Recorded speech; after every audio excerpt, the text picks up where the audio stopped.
आ रही है कि पुतिन की बमबारी से यूरोप में हड़कंप मचा हुआ है। फ्रांस के राष्ट्रपति इमैनुअल मैक्रों ने यह कहा है कि हम विश्व युद्ध नहीं चाहते हैं, पुतिन तुरंत यूक्रेन युद्ध को रोकें। ये इमैनुअल मैक्रो जो है वो दरअसल यहां पर कह रहे हैं। और दरअसल यूक्रेन की अगर बात करें तो देखिए उसके पक्ष में है। फ्रांस की अगर बात करें, पहले भी उसे कई मदद दे चुका है, 18 तोपे, अगर मैं गलत नहीं हूं, मेरे को आप करेक्ट करिएगा सर, लेकिन और जो है तोपे वो देने की बात कही गई है। लेकिन साथ ही साथ ये भी कि अब इस युद्ध को रोक देना चाहिए, विराम लगा देना चाहिए। कर्नल दिनेश नैन।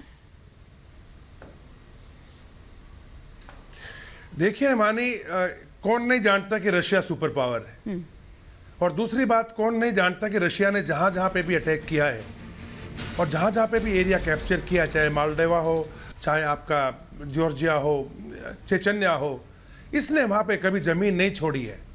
यानी इनका एक फ्रोजन कॉन्फ्लिक्ट का वो एक कॉन्सेप्ट है कि एक बार चले गए तो वापस नहीं आना है। क्रीमिया हो, डोनबास का इलाका हो, डोनेक्स हो या फिर लुहांस हो, या फिर आपका जोपर्जिया का इलाका और खेरसन, इससे आगे अब मेरे को लगता है अगला टारगेट इनका ओडेसा है ही है। पुतिन रुकने वाला नहीं। और पुतिन ने ये बात 8 तारीख का जो एक अटैक क्रीमिया के पुल पे हुआ था, उसके बाद में बिल्कुल क्लियर कर दी थी कि चाहे नॉर्थ स्ट्रीम की जो पाइपलाइन, जहां पे स्वीडन और फिनलैंड के बीच में 4 जगह पे पाइपलाइन को तोड़ा गया या इन्होंने खुद तोड़ा, इसके ऊपर काफी कंट्रोवर्सी है, एक हाइब्रिड वॉरफेयर चल रहा है। लेकिन जिस प्रकार से पुतिन ने कहा कि इस तरह का कोई भी अटैक आतंकवादी अटैक माना जाएगा, और उसका रिस्पांस जिस प्रकार से 83 मिसाइल्स फायर की गई थी हिमानी, कीव से लेकर के और लवीव तक, आप कोई भी शहर इनके कम से कम 14-15। और सर आपने क्रीमिया के वो कर्ज ब्रिज जिसका आपने जिक्र यहां पर किया, मैं उस पर भी आऊंगी क्योंकि देखिए वॉरशिप्स की तैनाती वहां पर कर दी गई है। लेकिन एक और बड़ी खबर जो इस वक्त आ रही है कि पुतिन के डर से यूरोप के 15 देश जो हैं वो साथ आ गए हैं। मतलब जर्मनी समेत 15 देश जिन्होंने समझौता कर लिया है, एयर डिफेंस मजबूत करेंगे। ये 15 देश कौन कौन से हैं? Britain, Slovakia, Norway, Latvia, Hungary, Bulgaria, Belgium, Finland, Lithuania, Romania समेत 15 देश जिन्होंने एयर डिफेंस सिस्टम को लेकर दरअसल जो समझौता है वो दरअसल किया है।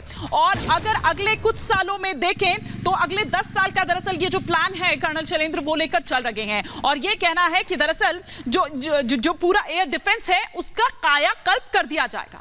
देखिए, they are all preparing for a world war basically, और उसमें हर कंट्री का हक भी है और वो कर रहा है कोशिश कि हम अपने आप को सिक्योर कर लें। मैंने अभी आपको थोड़ी देर पहले क्या कहा? मैंने कहा अगर आप यूक्रेन के इतने बड़े फैन हैं, इतने बड़े सपोर्टर हैं, इतना ह्यूमैनिटेरियन आपका एटीट्यूड है, आप कमिट करिए अपने आप को वहां पर। क्यों नहीं जा रहे? क्या रोक रहा है? हथियार भेज रहे हो, पैसा भेज रहे हो, मॉरल सपोर्ट भेज रहे हो, जेलेंस्की को उसका उकसा रहे हो, लेकिन नेटो ज्वाइन भी नहीं करा रहे हो। देखिए, अच्छा, दूसरी तरफ आज ही आपने पढ़ा होगा एनर्जी क्राइसिस यूरोप में ऐसा आने वाला है कि कुछ पूछिए मत। क्यों आप चाह रहे हैं कि हाँ जी रशिया आपको एनर्जी देता रहे?